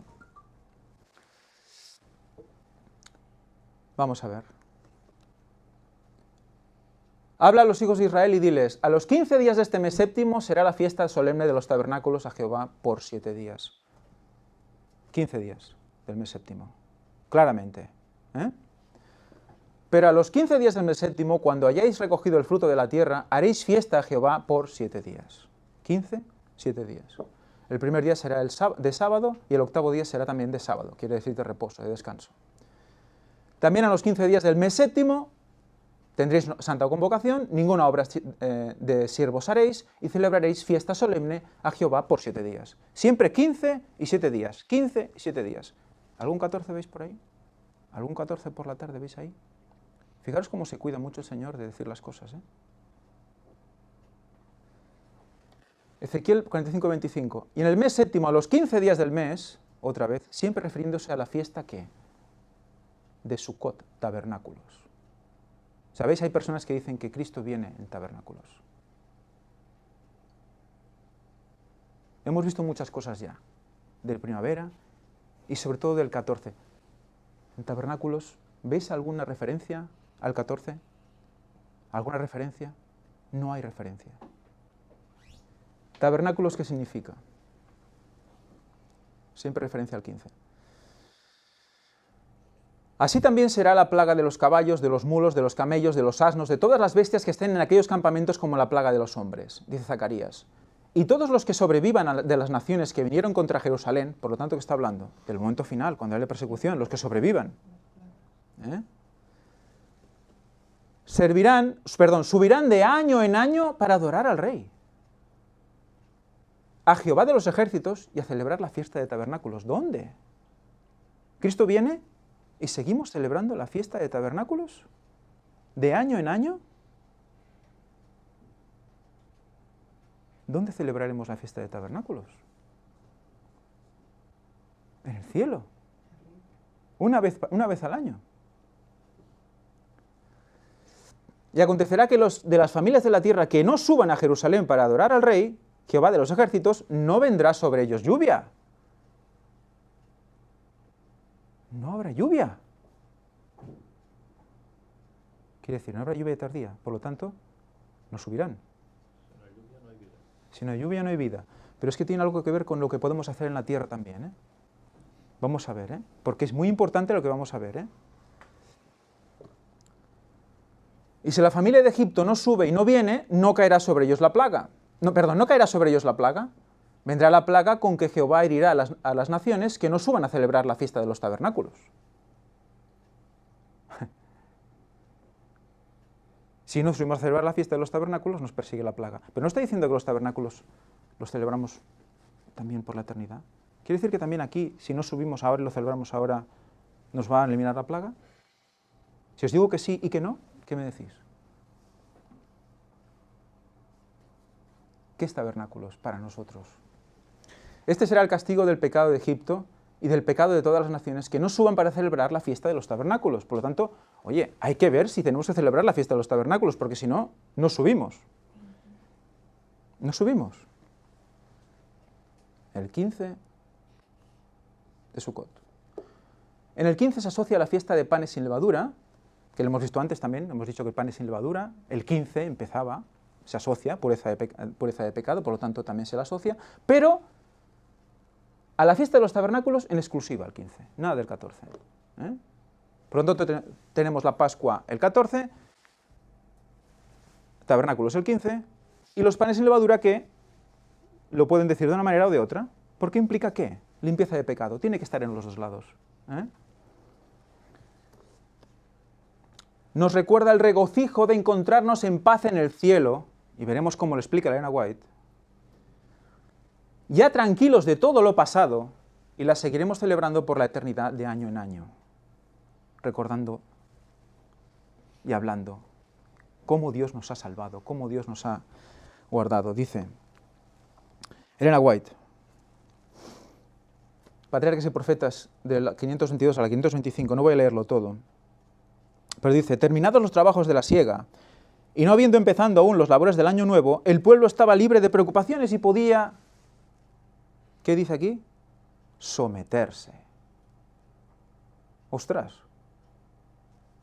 Someterse. Víctor está riendo un poco. ¿Os suena de algo someterse? ¿Nos suena de algo someterse? Creo que fue cuando empezamos todo esto, ¿verdad? Que dices, ¿qué tiene que ver todo lo que me está explicando Ángel? Qué pesado con el 14 y el 15 y cuando acaba y no sé qué, y que empieza y no se acaba y no sé qué. Pero ¿qué dice aquí? Que cuando están libres de preocupaciones podían someterse. ¿Y eso era un agobio para esas personas? No, era un placer. Era liberación. ¿Sabéis que lo subrayé y no me había dado cuenta que lo decía hasta ahora? Es impresionante. Dice, más adelante, en estas asambleas anuales los corazones de jóvenes y ancianos recibían aliento para servir a Dios, al mismo tiempo que el trato amistoso de los habitantes de las diferentes partes de la tierra reforzaba los vínculos que los unía a Dios y unos a otros. esa unión, ¿no? Venían de diferentes lugares y se reunían. A mí me está sonando algo esto, ¿eh? También hoy sería bueno que el pueblo de Dios celebrara una fiesta de las cabañas. Ah, pues sí que hay que celebrarla. ¿El día 15? ¿O cuándo? Una alegre conmemoración de las bendiciones que Dios le ha otorgado. Como los hijos de Israel celebraban la liberación que Dios había concedido a sus padres. Y también como los había protegido milagrosamente a ellos mismos durante sus peregrinaciones durante la salida de Egipto. Así debemos recordar con gratitud los diferentes medios que Él ideó para apartarnos del mundo y de las tinieblas del error, y para llevarnos a la luz preciosa de su gracia y de su verdad. O sea, ¿debemos celebrar el día 15? No, pero debemos reunirnos para hablarnos, para llevarnos el uno al otro, para decir cómo te ha ido, cómo el Señor te ha protegido, cómo... Sí, claro que sí. La Santa Cena, ¿hay que hacerla el día 14 o el día 13 por la noche? No, hay que hacerla. ¿Para qué? Para recordar ese momento, ¿no? Que Cristo viene. Pues tabernáculo es lo mismo. ¿Para qué? Para estar juntos, para ser uno. Porque si no somos uno, si salimos de la nave, no nos salvamos. Es impresionante, ¿no? No nos salvamos. Hay que estar juntos. Tabernáculos es, ¿qué dice? Que si no lo celebramos, no subimos. Si no lo celebramos, no subimos. Por lo tanto, esa reunión anual, dice, esa reunión anual de todo el pueblo, en esa fiesta, de descanso, de regocijo, de recordar cómo Dios nos sacó del mundo, la tenemos que celebrar. Y representa lo que pasó después del 14. ¿Os acordáis de Abib? Estábamos hablando del mes de Abib, primavera, el 14 muere Cristo, el día siguiente, ¿qué pasa?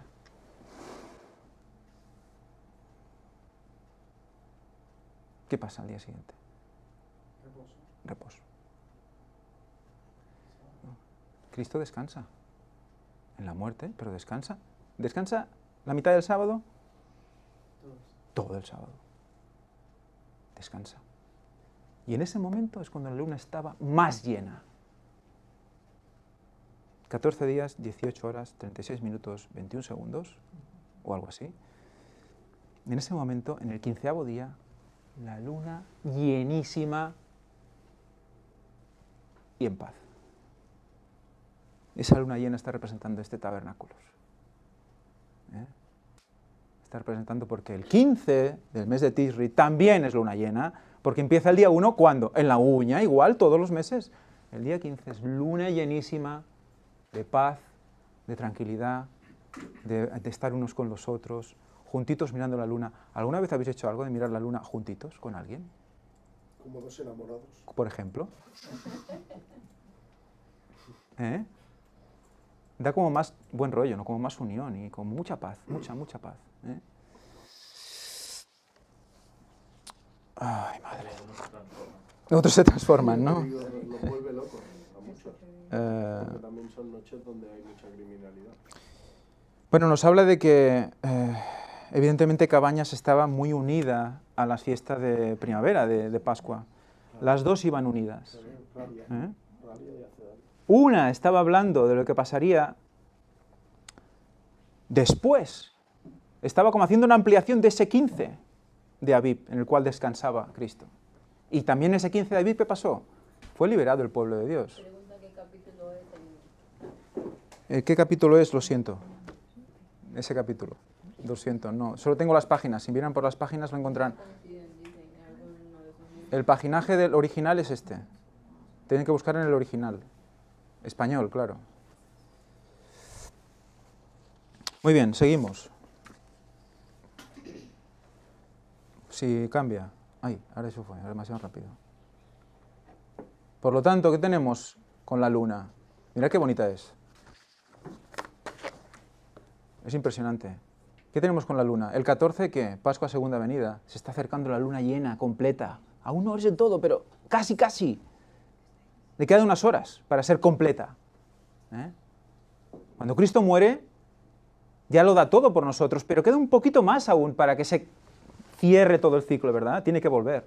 Quedan 14 años. Quedan 14 años, sí, pero bueno, eso ya es circunstancial, ¿no? De 14 años. ¿Y el 15 qué? Tabernáculos, liberación, descanso. ¿Eh? Fijaros como el 15 de Aviv, que es después de cuando muere Cristo, el 15 de Aviv es descanso. Y el 15 de tabernáculos, el 15 de Tisri, el 15 del séptimo mes, también es descanso. Se reúnen todos y durante 7 días bajo unas bonitas cabañas de ramas y tal, pues ellos ahí súper bien. ¿Quién hacía eso? Yo recuerdo a alguien que hacía eso. ¿No recordáis a alguien que hacía eso? Adán y Eva. Adán y Eva, ¿cómo se hacían las casas?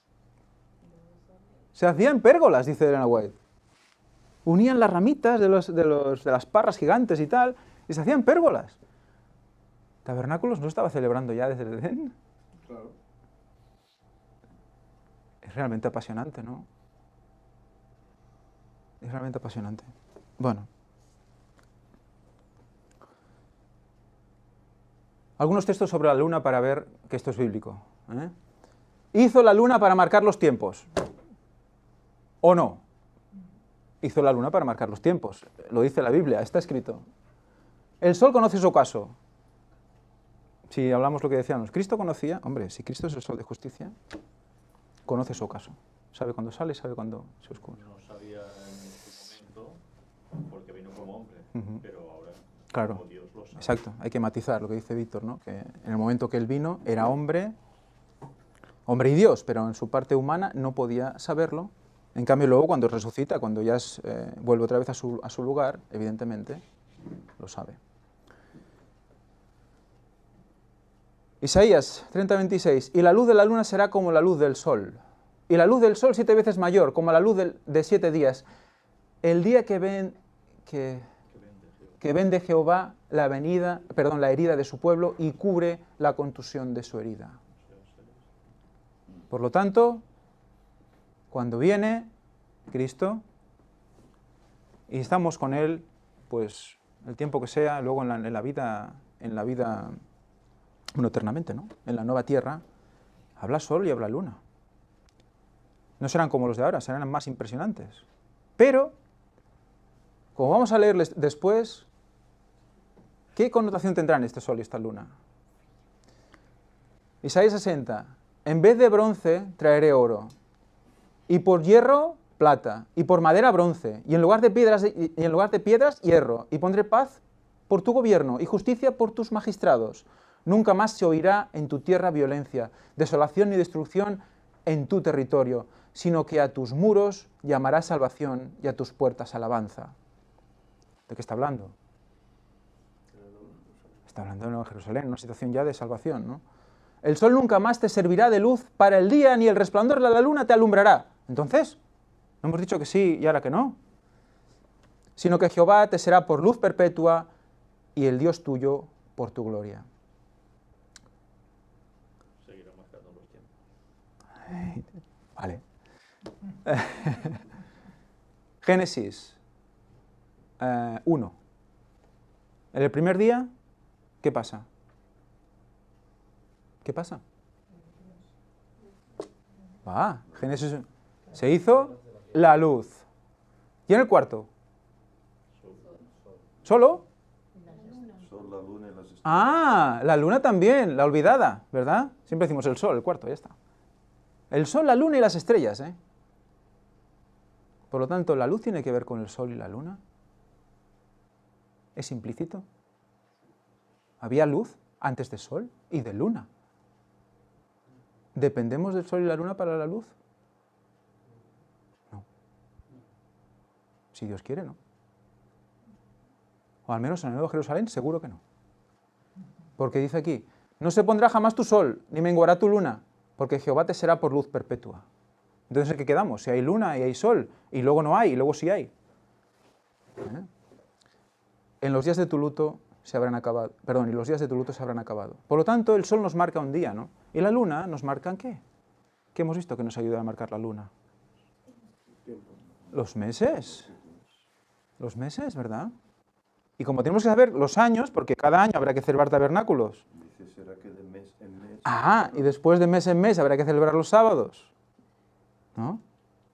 Y cada mes habrá que ir a comer el fruto nuevo, o sea que hay que tener contados los tiempos, si no. Por lo tanto, esto es una copia, digamos, bonita, pero no tan impresionante como será en la Nueva Jerusalén. Nos da una copia para que tengamos una idea de cómo será luego. Y tu pueblo, todos ellos serán justos, para siempre heredarán la tierra, renuevos de mi plantío, obra de mis manos en la que gloriarme. El más pequeño vendrá a ser toda una tribu, el menor una nación fuerte. Yo Jehová a su tiempo apresuraré su cumplimiento. Por lo tanto, en la Nueva Jerusalén habrá luna llena, para recordarnos el triunfo de Cristo en la cruz y de su pueblo fiel, libre de pecado. 14 y 15. ¿Luna llena igual a la paz de Dios? Eso es una pregunta que me hago. Hemos visto que la paz estaba ligada a todo esto. Mirando a la luna. Entonces, ¿qué creéis que representa la luna? Así mirándola, lo que hemos visto hasta ahora. ¿Qué creéis que representa la luna? La luna representa, hemos visto que el momento en que Cristo muere, el momento en que Cristo descansa, sobre todo el momento en que Cristo descansa, es cuando el 15 se hace la luna más potente. En el 15º día se hace la luna más potente, más llena. ¿La luna tiene luz propia? No. ¿Y por qué emite luz? Refleja la luz. Dilo. Porque el sol refleja, la luz del sol refleja contra la luna y la ilumina. Exacto. Andrés nos recuerda que el sol ilumina la luna y nosotros vemos el resplandor de la luna. Entonces, el sol está durante el día, nos ilumina y nos calienta. ¿A quién representa el sol? Hemos dicho, ¿no? Sol de justicia, Cristo. Cuando se oscurece, vemos la luna. ¿La luna qué es? Es como el guardián, una especie de... Su palabra. La luz del mundo. La mujer que tenía debajo de sus pies la luna, ¿no? Ajá. Bueno, ahora vamos a hablar de eso también. Iglesia. El Antiguo Testamento, la luna son las escrituras. Es muy interesante porque nosotros cómo reflejamos la luz. Del sol. Porque si no reflejamos la luz del sol, no iluminamos, ¿verdad? Si no reflejamos la luz de Cristo, no iluminamos las tinieblas, el mundo de tinieblas, ¿no? Fijaros cómo esa luna también nos está representando a nosotros como iglesia, La iglesia de la nave, la iglesia del 14, que quiere llegar al 15. 15, 5 y 1, 6. Que quiere llegar a los 6.000 años. Esa iglesia está representando esta luna preciosa. Recordad el texto. Resplandeciente como el sol. Hermosa como la luna. E imponente como ejércitos en orden. Eso es de Cantares, creo. ¿A quién está hablando? ¿De quién está hablando? De su pueblo, de la iglesia. Y dice en Hawaii que concretamente de la iglesia que va a recoger el Señor cuando vuelva. Por lo tanto, de esos 144.000, primero, bueno, recoge primero a los muertos, ¿no? Pero quiere decir que los primeros que van a recibir a Cristo va a ser los 144.000. Resplandeciente como el sol. ¿Por qué? Porque serán como Cristo. Es que serán como Cristo. Hermosa como la luna. Toda su vida siendo luna para luego ser sol también. Yo creo que es hermoso todo. Los niños a veces les dicen, el sol se junta con la luna, no sé qué. ¿No habéis visto algunos en el cole, no? El sol y la luna se juntan, tienen hijitos, unas estrellas, no sé qué. ¿No habéis visto algunas parábolas así raras? El sol y la luna. Es que el sol, el marido, luna, la iglesia, Cristo y su iglesia, hombre y mujer, también tiene su punto. ¿Cuándo se encuentran? ¿Cuándo se encuentran así simbólicamente? Cuando se oculta el sol, sale la luna. ¿En qué punto hay esa unión? ¿En qué punto va? Al anochecer. Al anochecer se juntan. ¿Por qué contamos de tarde en tarde? ¿Por qué los hebreos cuentan de tarde en tarde? ¿Por qué el Señor quiere contar de tarde en tarde? De anochecer a anochecer. Es muy interesante, ¿no? Es cuando todo se entremezcla, no sabes si es de día o es de noche, y ves el sol que se esconde, quizás empieza a ver la luna. Es uno, es la unidad de los dos. Es realmente hermoso.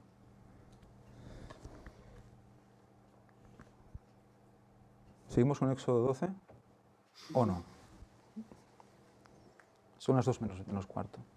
¿Tenéis ganas? ¿Tenéis fuerza? No queda muchísimo, ¿no? ¿Seguimos? Seguimos. Ninguna cosa dejaréis de él hasta la mañana, y lo que quedare hasta la mañana lo quemaréis en el fuego. Estamos hablando, seguimos, de ese cordero que inmolan y se lo comen por la noche, porque al día siguiente, día 15, son liberados. Salen de la esclavitud.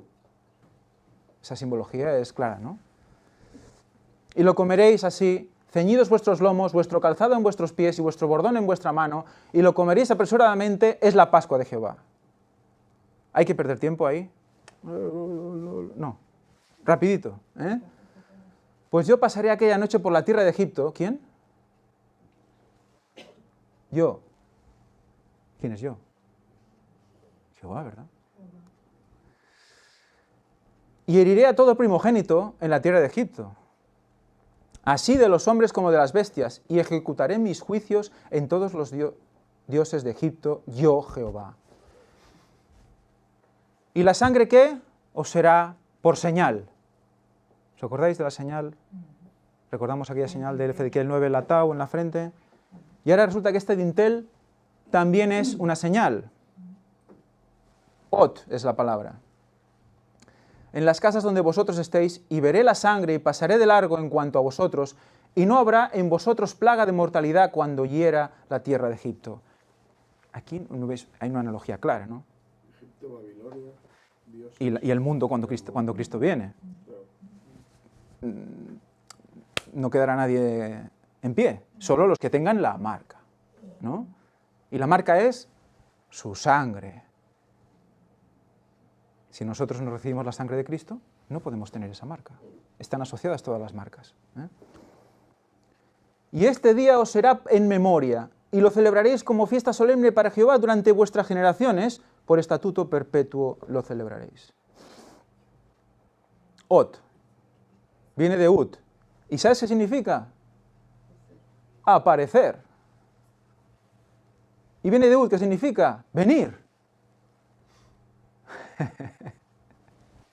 Estamos señalados para ver aparecer, para ver venir a Cristo. Si entendemos esa Pascua. Estamos hablando del marcaje del día de la Pascua, del día que empieza toda la Pascua. Eso implica venir.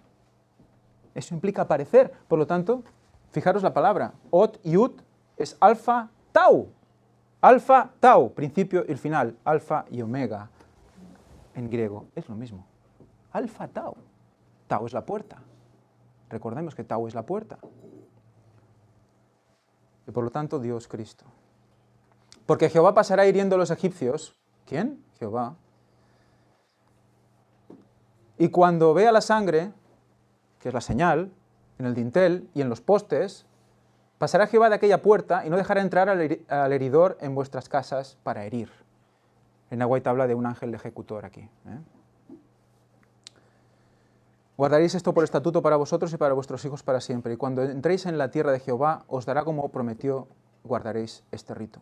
Y cuando os digan vuestros hijos, ¿qué es este rito vuestro? Vosotros responderéis, es la víctima de la Pascua de Jehová, el cual pasó de largo por las casas de los hijos de Israel en Egipto, cuando hirió a los egipcios y libró nuestras casas. Entonces el pueblo se inclinó y adoró. Y los hijos de Israel fueron e hicieron puntualmente así, como Jehová había mandado a Moisés y a Aarón. Y sucedió que a la medianoche Jehová hirió a todo primogénito. ¿Quién lo hirió? Jehová. A través de su ángel. En la tierra de Egipto. Desde el primogénito de Faraón que se sentaba sobre su trono hasta el primogénito del cautivo que estaba en la cárcel y todo primogénito de los animales. Mirad lo que dice Elena White. Vamos a leer lo que dice al final, sobre todo. La sangre puesta sobre el dintel de la puerta simbolizaba la sangre de Cristo. El único que salvó a los primogénitos hebreos de la calamidad. El único. Dice, todo hijo de hebreos hallado en una vivienda egipcia fue destruido. Se salvan todos los hebreos. Todos los judíos se salvan. ¿De qué sí? ¿Por ser hijos de quién son? No. Había hebreos que estaban en casa de egipcios y esos murieron. Simbología, con la actualidad. Con la iglesia adventista. O con la iglesia del mundo. ¿Eh? Eran iglesia militante y no triunfante. Y en ese momento los pilla en donde no tiene que estar, como ladrón. Como ladrón. ¿Eh? En la Pascua. Este incidente de la historia de los israelitas fue escrito para enseñanza ¿de quién? De aquellos que vivieren en los últimos días. Es que no hay palabras. Antes de que el azote venga como avenida de aguas sobre los habitantes de la tierra, el Señor exhorta a todos los que son israelitas de verdad a prepararse para aquel suceso. Los israelitas de verdad. A los padres hace llegar este grito de alarma. Juntad a vuestros hijos en vuestros hogares, separadlos de aquellos que desprecian los mandamientos de Dios, que enseñan y practican lo malo. Salid de las grandes ciudades tan pronto como sea posible.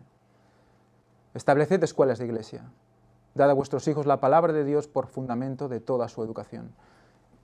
Ella está llena de hermosas lecciones y si los alumnos se convierten en tema de estudio en el curso primario de esta vida, la convierten en tema de estudio, estarán preparados para el curso superior en la porvenir.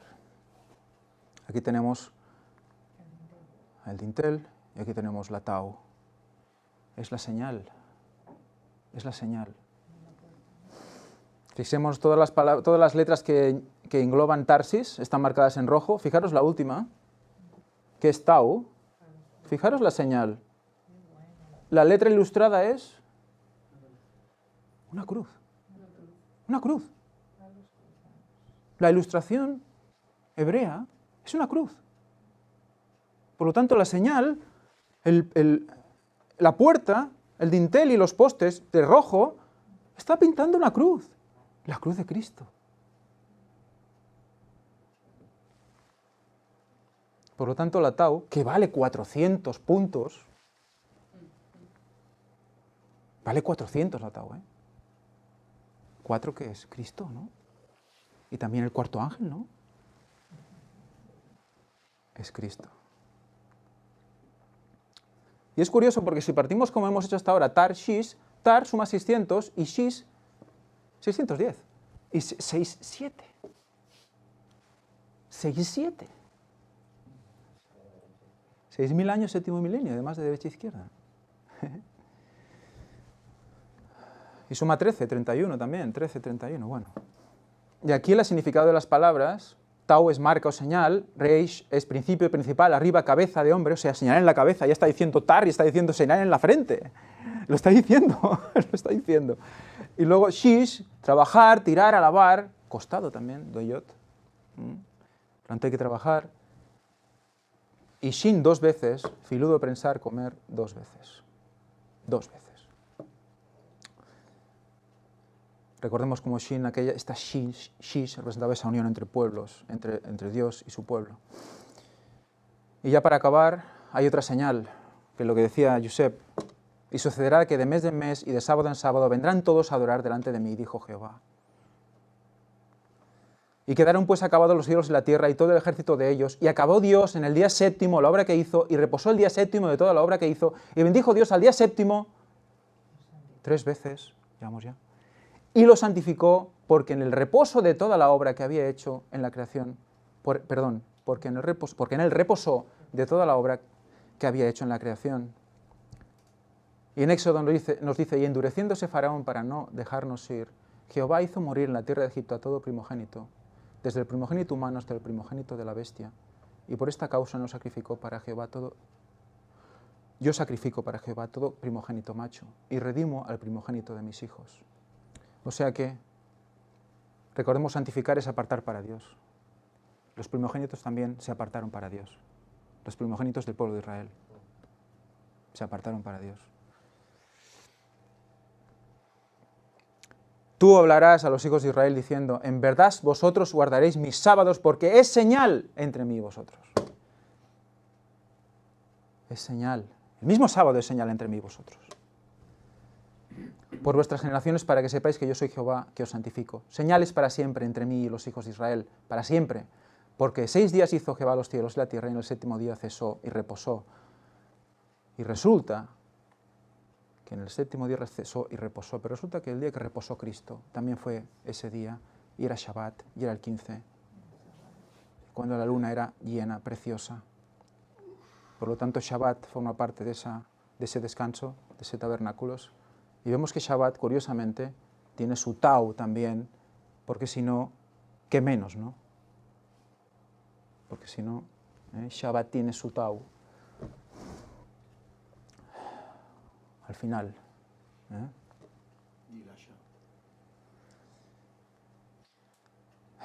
Me había quedado Zabulón. Y Zabulón era, ¿recordáis aquella 10ª piedra? Ese Tarshish, porque Zabulón es Tarshish. El 6º hijo de Lea, también, curioso, ¿no? Que ese Tarshish sea el 6º hijo de Lea, 6.000 años. El pueblo del 6º hijo, 6.000 años. No quiere decir que todos seamos Zabulón, quiero decir que representa ese 6. Zabulón en puertos de mar habitará. Curioso, ¿no? ¿Qué estamos hablando? Será para puerto de naves y su límite hasta Sidón. Qué curioso que sea de naves también. Que sea de naves. Nave de Tarsis. Cuando Jesús oyó que Juan estaba preso, volvió a Galilea. Esto ya es el Nuevo Testamento. Y dejando Nazaret vino y habitó ¿en dónde? En Capernaum. Que no hemos hablado ya de Capernaum, quizás. Ya en la boda de Mariano ya vimos, y Gaia, ya vimos todo esto. Es muy interesante. La de junto al mar, en los confines de Zabulón y Neftalí, para que se cumpliese lo dicho por medio del profeta Isaías, cuando dijo, tierra de Zabulón y tierra de Neftalí, camino del mar, al otro lado del Jordán, Galilea de los gentiles, el pueblo asentado en tinieblas vio una gran luz. Ese es el pueblo que recibe a Cristo. No un pueblo perfecto, sino un pueblo necesitado, un pueblo que sabe que necesita a Cristo. Y a los asentados en región de sombra de muerte les ha amanecido una luz. Desde entonces comenzó Jesús a predicar y a decir, arrepentíos porque el reino de los cielos se ha acercado. O sea que ese pueblo Zabulón que recibió a Cristo era un pueblo que no estaba arriba de todo. No eran los que dominaban en el pueblo de Dios. Era un pueblo que sufría, que estaba en lo más profundo, en las tinieblas. Y ahí se puso Cristo, en Zabulón y Neftalí. Someterse y sujetarse. Hogar Cristiano, capítulo 17. Leer eso. Lo quería leer yo, pero no, es muy tarde. Leedlo vosotros mismos, porque es lo más bello.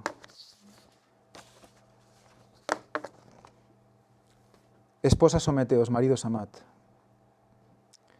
A menudo se pregunta, ¿debe una esposa no tener voluntad propia? La Biblia dice claramente que el esposo es el jefe de la familia. Casadas, estad sujetas a vuestros maridos.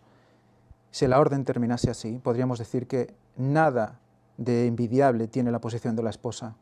Es muy dura y penosa en muchos casos, y sería mejor que se realizasen menos casamientos.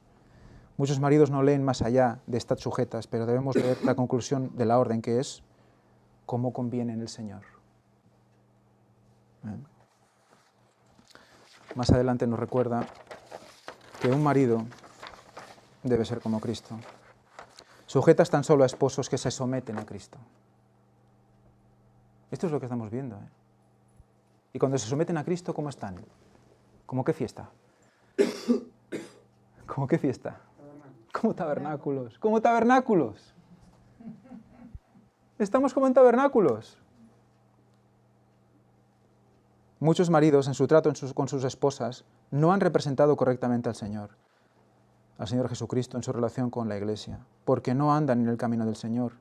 Declaran que sus esposas han de someterse en todo a ellos, pero no era designio de Dios que el marido ejerciese dominio como jefe de la casa, cuando él mismo no se somete a Cristo. Debe estar bajo el gobierno de Cristo para representar la relación de éste con la Iglesia. Si es tosco, rudo, turbulento, egoísta, duro e intolerable, no diga nunca que el marido es cabeza de la esposa y que ella debe someterse en todo, porque él no es el Señor, no es el marido en el verdadero significado del término. Y más, es un capítulo hermoso, tenéis que leerlo, capítulo 17. Pues hasta aquí. Mis disculpas por el tiempo. Vamos a concluir con una oración, pero antes hay una cosa que vale la pena decir, porque la fiesta de tabernáculos, me dicen que un poquito para allá, Sí, porque si no salgo la mitad, media luna, de calva. La fiesta de tabernáculos, como hemos visto, se seguirá guardando por la eternidad. El texto del que estaba extraído nos hacía referencia a una profecía que hacía alusión a lo que debía acontecer si el pueblo de Israel hubiese funcionado a la perfección, y no se pudo cumplir en ellos.